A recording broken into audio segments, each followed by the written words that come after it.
你試下幻想一下，每個鐘嘅收入369000蚊港紙，每一日885萬，每一年32.4億港紙嘅收入，係咪冇乜可能？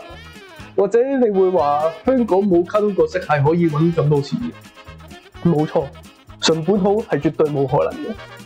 但係大陸企業 Hotmart 靠住香港製造嘅品牌 The Monsters 喺2024年就已經賺咗30.4億人民幣，一個非常之振奮嘅數字。你拜完拜差未啊？對唔住，或者你會話冇聽過香港有咩 The Monsters， 但係你聽過 Labubu未？ I've been inundated with Labubu. So this is Simomo and this is Labubu. Why is this cooking thing so popular? 相信好多香港人都估唔到，我哋可以出咗一隻神級 IP， 可以拳打 Sanrio、腳踢 Jellycat， 甚至贏埋當紅嘅 Chiikawa， 係可以紅遍泰國、馬拉、新加坡、韓國、日本、英國同埋美國，打遍天下無敵手。背後只不過係一隻毛神神、9隻牙、面目可憎嘅唔知乜嘢怪物。而呢一隻Labubu究竟係點嚟嘅呢？點解可以搞到變成全球風潮嘅呢？背後原因細思極恐，不如我哋今集財富密碼就嚟探討下。Labubu 拉布布係嚟自 The Monsters 精靈天團系列嘅角色嚟嘅，其實佢嘅出身係非常之正經嘅。Labubu 嘅創作人就係香港藝術家龍家星。佢喺1972年喺香港出世，一直住喺元朗，去到1978年就跟住父母去咗荷蘭。喺嗰陣時，佢需要靠睇繪本嚟認識一啲新嘅語言，而呢啲繪本對佢影響重大。佢成為咗龍家星製作童書嘅創作養分，亦都為咗去講佢嘅故事，所以龍家星選擇咗畫繪本。去到1995年嘅時候，佢讀完藝術，就喺回歸前夕翻嚟香港做嘢。喺嗰陣時，佢只不過係幫人打工。不過後嚟因為佢嘅女朋友關係，所以佢又移民咗去比利時，然後又由畫插畫變成全職畫繪本。佢因緣際會而認識 How to Work 嘅主理人 Howard。喺2011年開始，家星就開始同 How to Work 合作，去整一啲嘅 art toy 出嚟。喺嗰陣時，家星就開始同 Howard 提議，佢會出一隻怪獸系列嘅作品，但係 Howard 就建議家星去推遲 Monsters， 以免喺之後俾人當成係日本嘢。所以最後佢就喺2015年先至將 The Monsters 推出。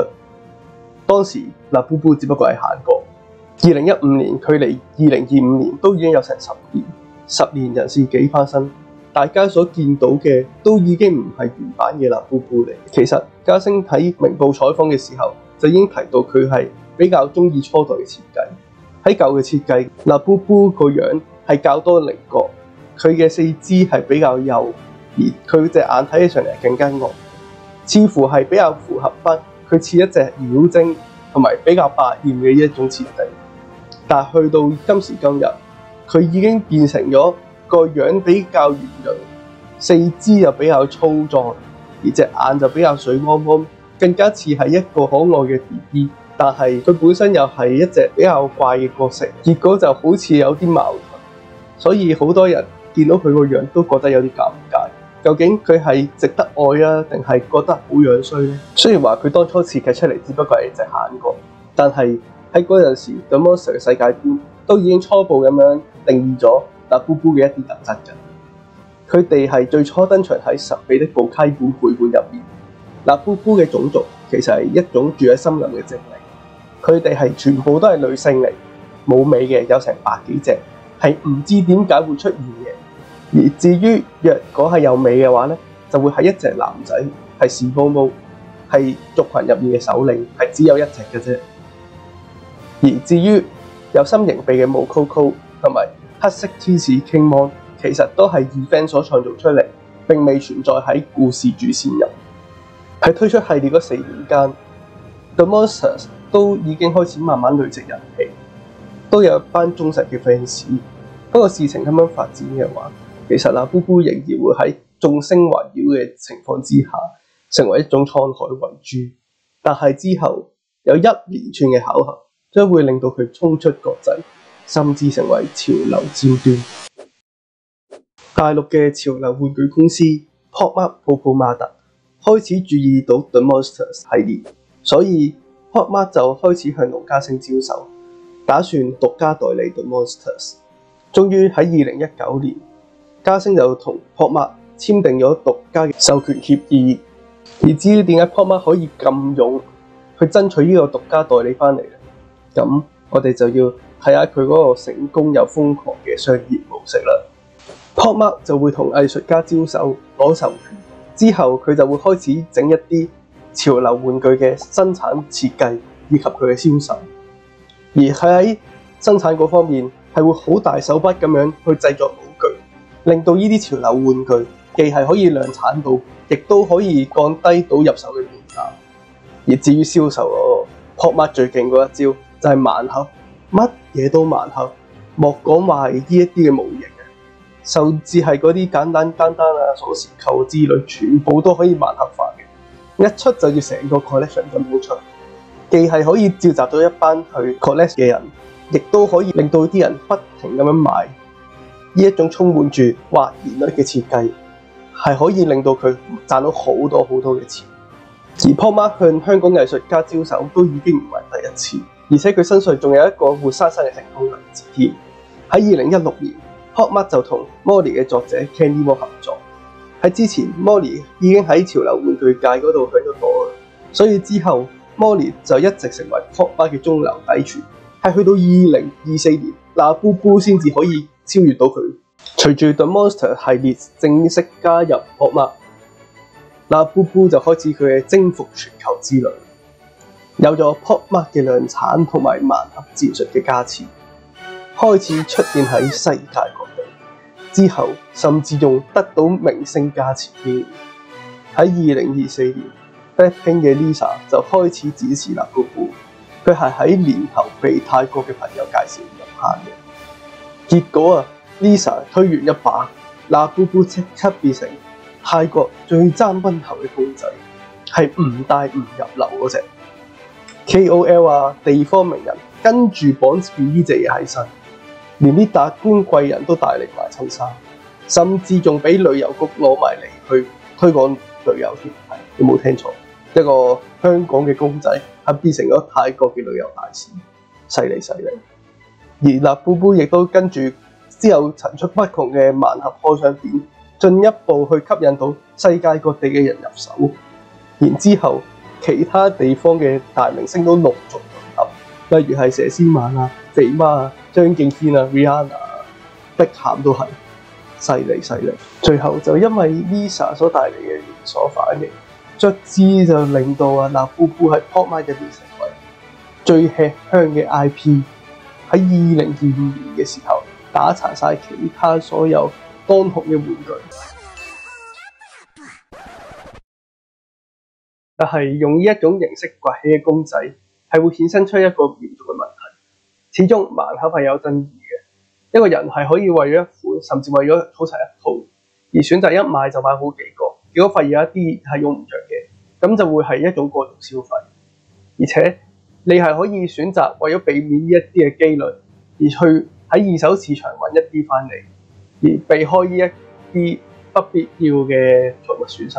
但係實際上，當啲投機主義者發現你係可以為咗避開呢一啲機率，而特登喺二手市場嗰度揾一隻翻嚟嘅話，咁樣 there is an opportunity for them to exploit。佢哋可以選擇做炒家，佢哋係對呢一種公仔冇愛嘅，但係佢哋就會當一樣嘢係一個投資。反正你都只係為咗一隻，所以佢不如坐地起價。你可以為咗避免不必要嘅投資風險，而買少幾個，而去特登揀一個比原價仲要高嘅二手公仔買翻嚟。舉個例子，假設而家出現咗一個賣100蚊嘅盲盒，而佢有一種隱藏版係要100盒入面先有一個，你平均係需要買100盒翻嚟先至有可能攞到一個。但係而家就出現咗一個炒家，同你講，你只要用12000，你就已經可以攞到一隻翻嚟。呢個時候你或者會諗，我係咪真係要特登買100隻翻嚟？定係我寧願貴少少用12000直接揀一隻，都費事塞滿晒間屋，但係又用唔着呢一啲，咁我倒不如去食呢一個炒價，淨係要一隻翻嚟，而使咗12000。你話啊？咁係咪有價有市啊？所以啊，對於某啲人嚟講啦，Labubu只不過係一種投資嚟嘅啫。佢哋啊係投機主義者，唔係真心中意呢一個牌子嘅。咁其實對於我哋嘅原作者嚟講，又有幾多嘅尊重呢？而炒賣只不過係其中一個問題。盲盒本身一定係會帶嚟某種形式嘅賭博風氣。始終盲盒係有或然率嘅。當你自己有一個心頭好而係想要嘅時候，雖然盲盒本身唔係賭博，但係你為咗一隻而去到抽籤咁抽嘅時候，你係用住一個賭博嘅心態去買盲盒呢一件事。所以當有啲人係真係為咗去揀盲盒嘅時候，就可能出現一系列嘅疑惑行為。為咗有個好嘅意頭啊，佢哋咧係會喺買去到抽嘅嗰一段時間，係咁製造一啲形式出嚟。例如有網購唔用，有購買機唔用，一定要揀附近咧最好彩嘅嗰一間分店去買一隻翻嚟。然之後，當你揀中一個盲盒之後咧，你咧又要咧詳細睇下佢個包裝，睇下有冇俾人開過。然之後咧，又要揈喺耳邊用手揈嚟揈去，好似會聽得到咁樣，但係其實都唔知聽到啲乜嘢。然之後去到你俾完錢開始抽，呢個時候你又特登合埋眼，然之後慢慢咁打開個盒，然之後又要用上手喺度摸身摸細，摸勻晒個公仔之後，再慢慢拎出嚟，然後拎完出嚟先至擘大眼睇嘅。啲儀式真係多到咧〜你以為睇緊賭片啊？即係本身咧，你為咗某一款而抽盲盒，已經存在住一種賭博心態。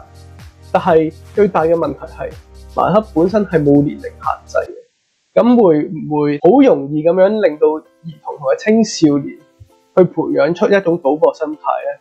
會唔會係令到佢哋細個就抽盲盒，大個就入賭場？咁究竟 The Monsters 嘅初衷係啟迪教化小朋友啊，定係教壞荼毒小朋友啊？